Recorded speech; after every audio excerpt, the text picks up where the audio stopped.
Oui, merci. Je m'associe au remerciement de Virginie sur le groupe de travail, voilà, la qualité de l'échange et les éléments qu'ont pu nous fournir les services. Moi, je n'avais pas compris au dernier groupe de travail que c'était le dernier.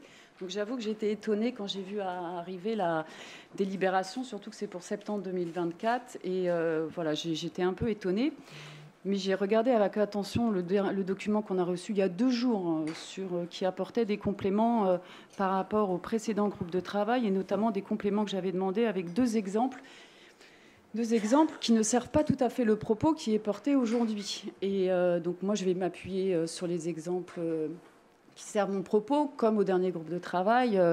Il y a des exemples qui servaient le propos de Xavier, donc ça permet de faire un équilibre. Aujourd'hui, vous nous proposez une nouvelle grille de tarification en précisant, je vous cite, d'ambitieux objectifs politiques en matière de restauration scolaire et avec un enjeu d'assurer un accès équitable à la restauration.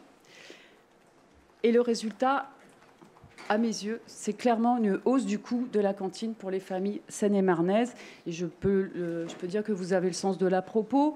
Voter en ce moment une telle délibération, alors qu'il y a l'inflation, alors que ces familles subissent elles aussi l'inflation des denrées alimentaires, du transport, de l'électricité, des loyers, qui grèvent leur pouvoir d'achat, avec l'augmentation de la carte imaginaire que vous avez refusé de compenser tout en partie, en tout ou partie, voilà. Vous proposez maintenant l'augmentation du coût de la cantine qui pèsera particulièrement sur les familles à plus faible revenu, comme l'a démontré Virginie, mais aussi de classe moyenne et des familles dont l'enfant fréquente un collège dont le tarif cantine actuel est inférieur ou égal au tarif médian. Ainsi, dans les 2 exemples qui nous ont été communiqués il y a 2 jours en complément du groupe de travail du 9 mars dernier, on peut y lire qu'au collège de Ponto-Combo, 64% des élèves verront leur tarif augmenter pour une augmentation moyenne de 60 centimes par repas, soit une augmentation totale de 86 € par an.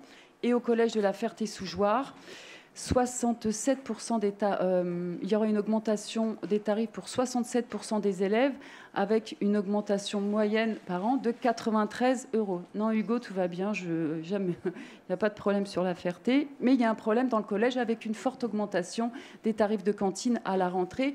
Et ce n'est d'ailleurs pas rentrée 2024, c'est d'ailleurs en général pas un hasard que certains collèges aient des tarifs relativement bas en tarifs de cantine parce qu'ils prennent en compte des catégories sociales des familles qui fréquentent leur établissement. Donc pour ces 2 collèges, les tranches basses, celles-là même pour lesquelles nous venons d'améliorer le dispositif d'aide, verront une augmentation du coût de la cantine. Même chose pour les tranches de classe moyenne qui gagnent à 2, pour un couple avec 2 enfants, entre 4 000 et 5 000 €, et ce qui n'est pas quand même, qui ne roule pas sur l'or. Donc eux aussi verront augmenter leurs tarifs. Ce que vous proposez aujourd'hui est une mesure de recul de nos politiques de solidarité et qui touche à un point particulièrement sensible, celui évidemment de la cantine, qui est une dépense contrainte pour les familles et pour lequel il est primordial d'assurer un repas pour autant équilibré aux élèves. Certaines familles pourraient donc être contraintes de renoncer à la cantine ou certaines autres continueront à y envoyer leur enfant, mais pour autant avec un coût qui sera beaucoup plus important et qui viendra alourdir leur budget. On a annoncé dans le groupe de travail un coût social de cette mesure de 11,9 millions, ce qui est, je vous l'accorde, énorme, mais 11,9 millions pour un résultat pareil pour une mesure qui aggravera les inégalités et qui nous semble totalement injuste, il vaut mieux, à mes yeux, y renoncer. Donc notre groupe demande le retrait de cette nouvelle grille tarifaire en pensant que nous n'avons pas fini le travail. Et si ce n'est pas le cas, nous voterons contre. Merci.